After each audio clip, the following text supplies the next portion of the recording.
You can always tell when people have not healed from the last system that hurt them because they use the new system that they think sometimes saved them as a weapon against the old system. The danger in warring between systems with systems is that you don't heal. I'm going to give you a couple of examples of what I mean by this.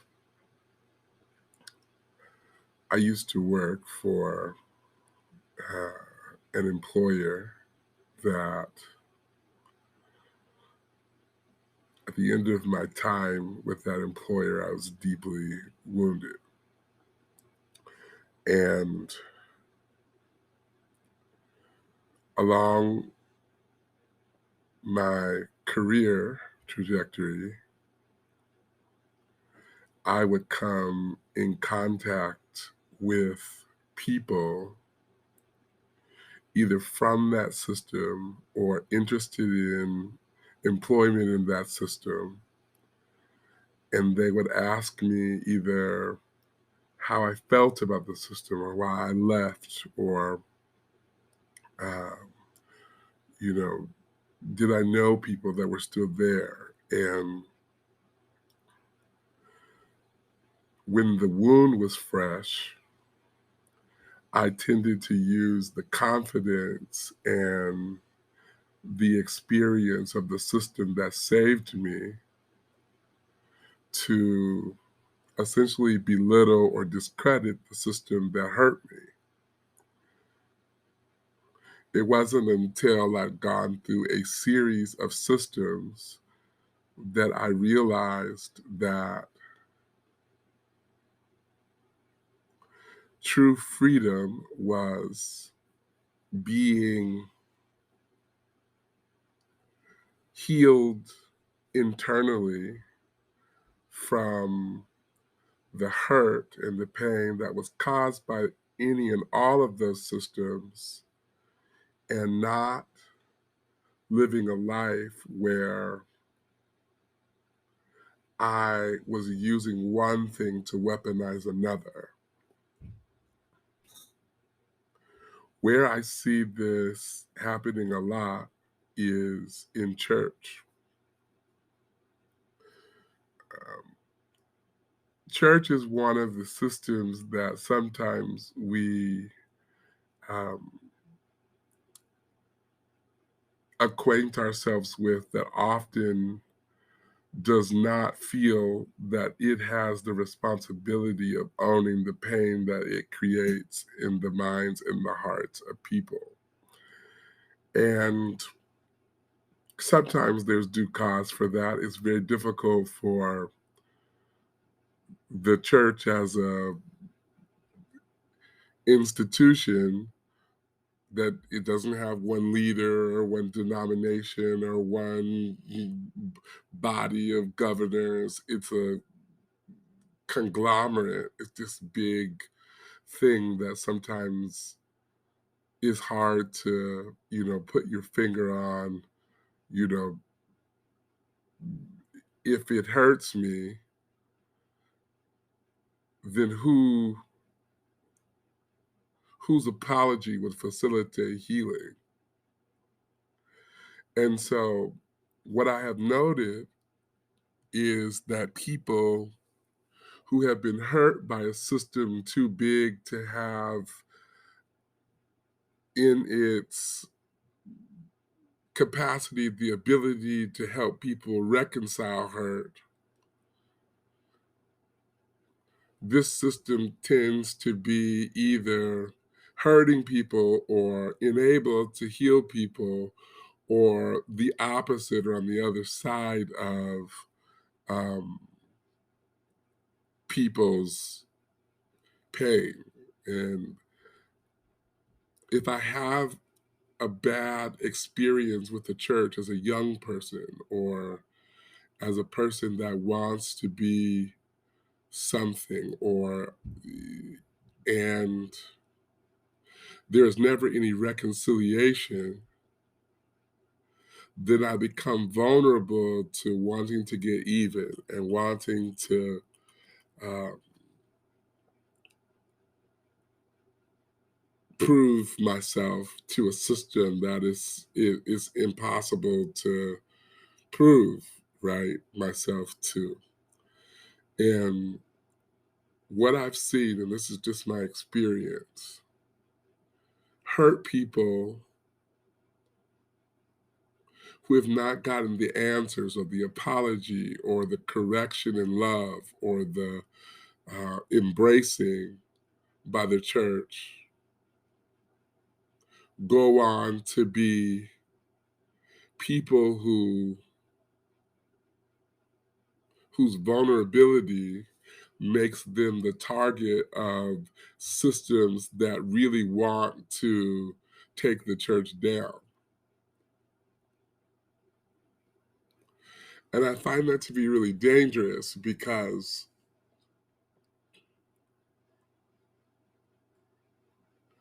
the people who are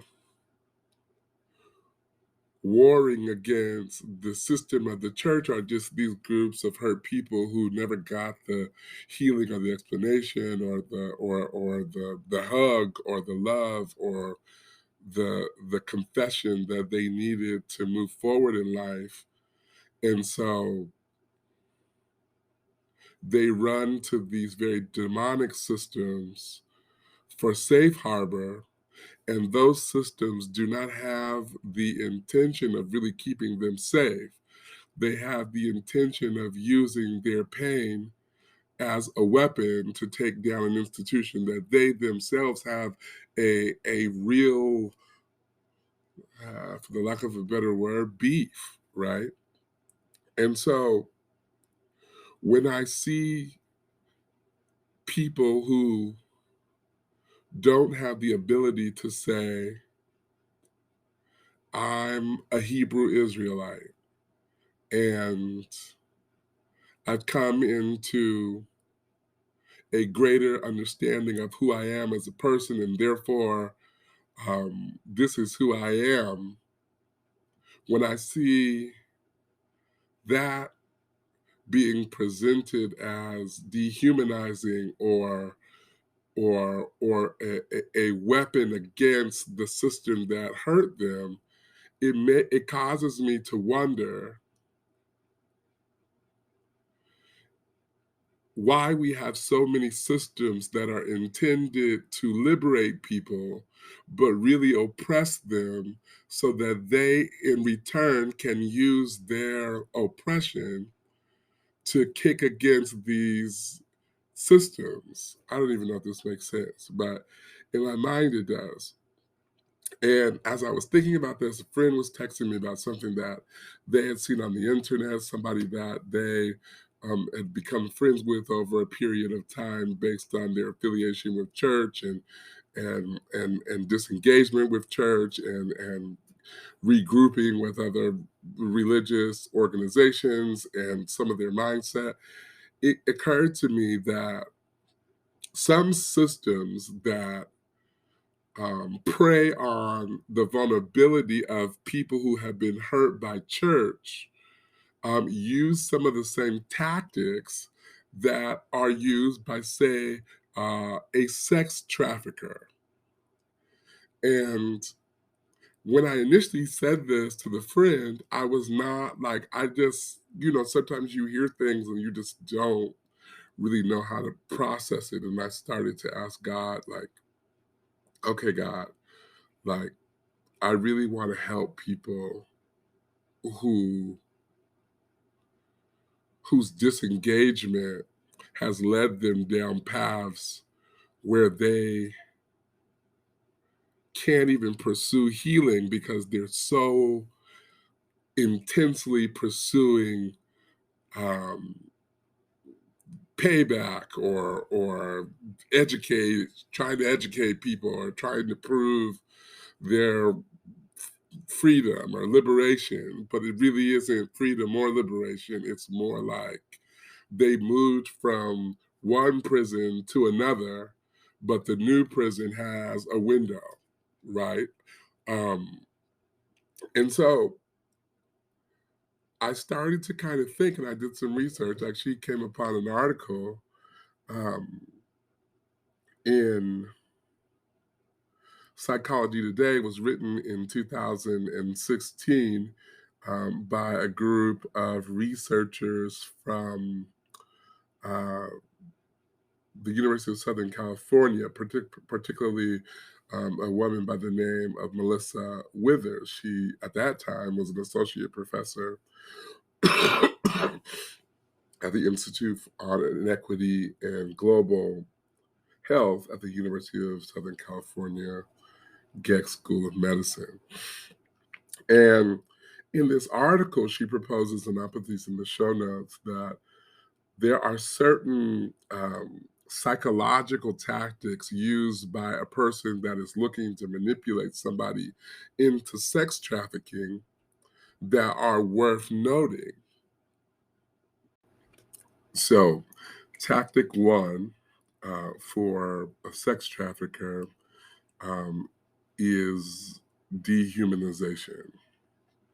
And I know you're probably thinking, well, a person that moves from one system to the other, like if they're moving from one religious experience to another, are not likely to be dehumanized. And that's a part of the strategy of um, that perhaps that system uses to empower them to work against or to use their newfound liberation against the other system. What I would argue is that dehumanization, particularly by someone who is a manipulator, can show up as convincing someone that they are something that they are not, um, by way of denouncing who they actually are and telling them that they are somebody else, right? So you come from a system that tells you that you aren't anything, and it pains you. And so, in your pursuit of healing, you're manipulated by a new system that still fails to tell you who you are, but in turn tells you that you are something that you are not for the sake of their own personal or systemic gain. So, what this article argues is that victims, generally of sex trafficking, are exposed to a high level of emotional distress that is created by constant threats, fear, other forms of psychological abuse um, that come as a result of drawing their attention away from who they really are, right? And so I distract you or manipulate you into thinking that you are something other than what somebody told you that you are, but not who you are, for the sake of using who I tell you that you are as a means to weaponize your humanity for my own use. I don't know if that makes sense, but it makes sense in my mind. So I draw your attention from to a false sense of liberation by telling you who you are, juxtaposing who I'm telling you you are with who you have been told previously that you are, and using who I tell you that you are for my own benefit. Okay. The second is the second tactic, the psychological tactic that sex traffickers use, is creating these worst case scenarios. That's where um, I paint a picture for you that causes you to believe that your greatest possibility of hope is adopting the ideology or the mindset or the mind frame for which I'm providing for you, so that you,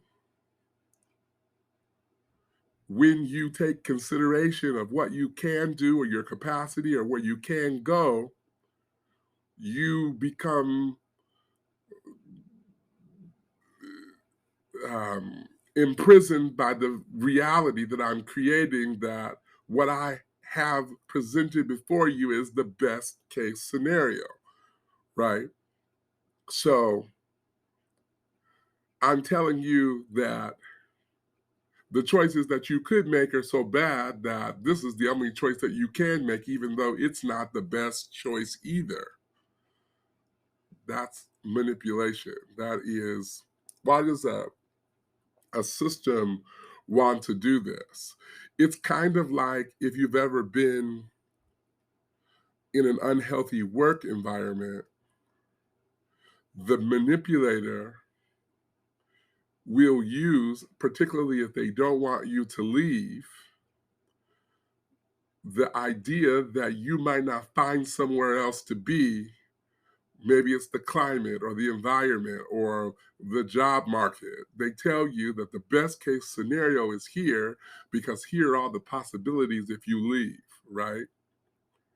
Consider this psychological tactic in unhealthy marriages or relationships, where the person with control or power says, the best possible scenario is what you are in, everything else is worse. Okay. The third tactic is creating distrust for others. So I manipulate you into a new ideology.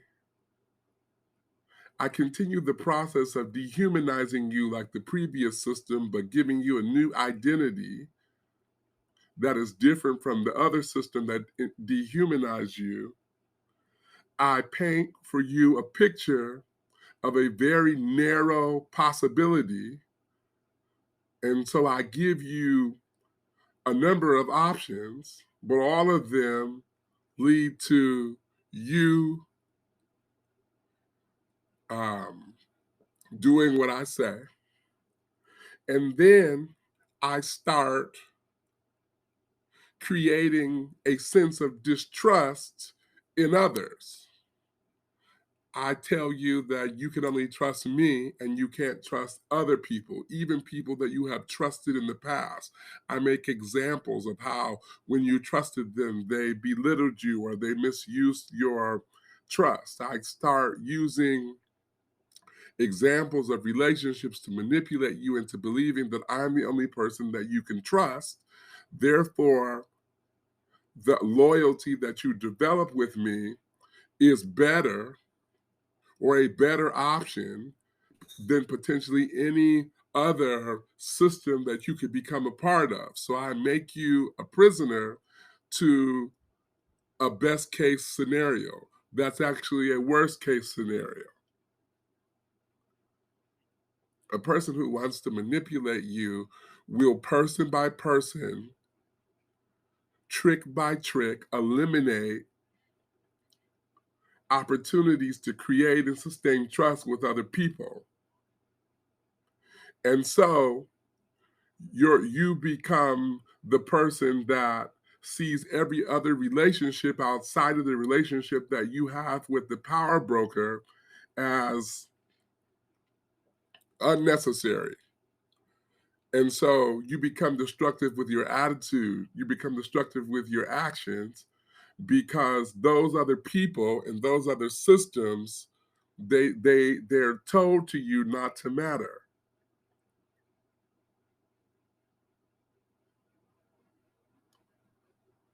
Then there is this psychological tactic of micromanaging, where I tell you what to think, I tell you what to post, I feed you with these um, wild ideas, and you become indoctrinated with them, and I say it with command or with power or presence or truth. I use my influence to cause you to believe that what I'm saying is true, and I encourage you to spread what I have created as truth to you, and then you go out and you do it.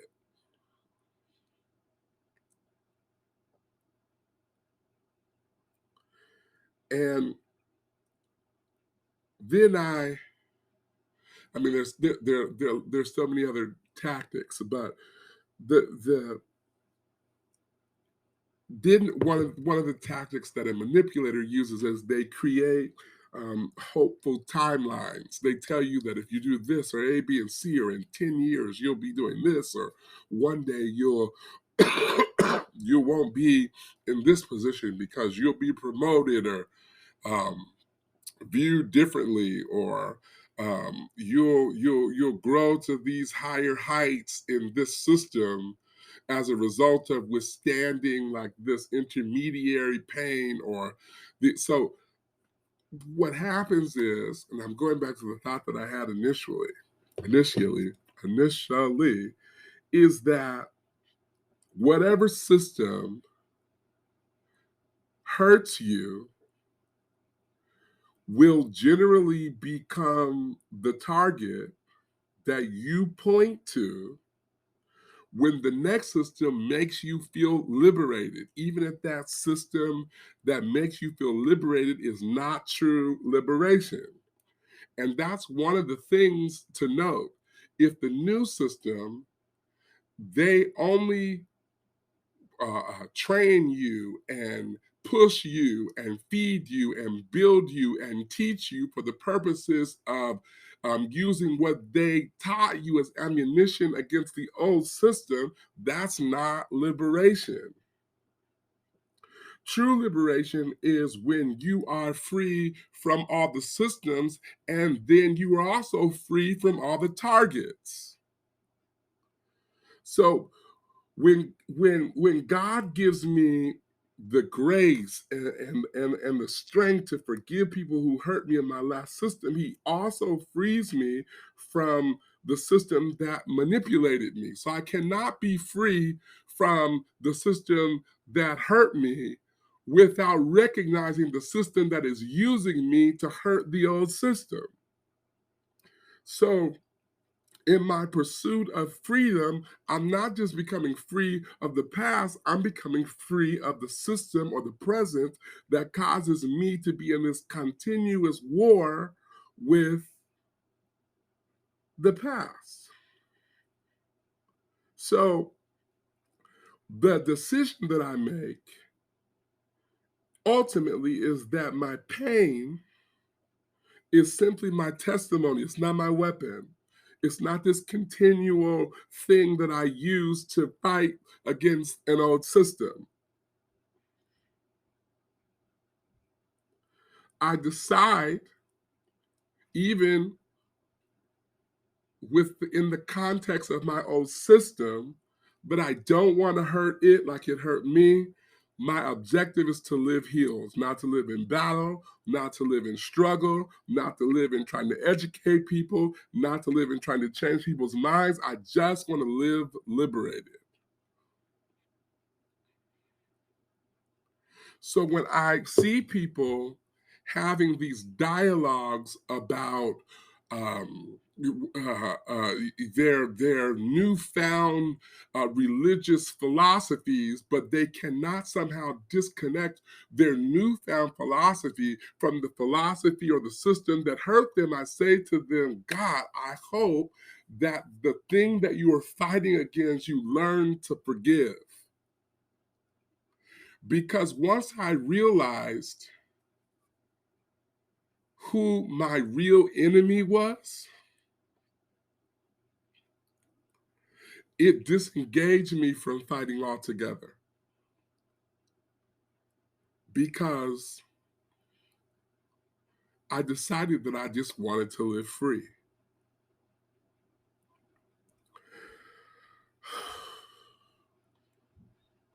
That's all, y'all.